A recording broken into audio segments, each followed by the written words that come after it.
Всем привет, дорогие друзья, с вами как всегда Андрей и назад в прошлое. Вот такой, ребята, будильничек я восстановил.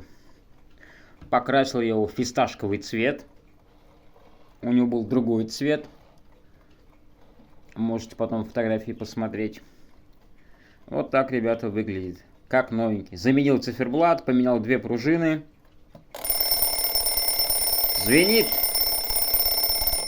Очень красиво выглядит. Подписывайтесь, будет много чего интересного.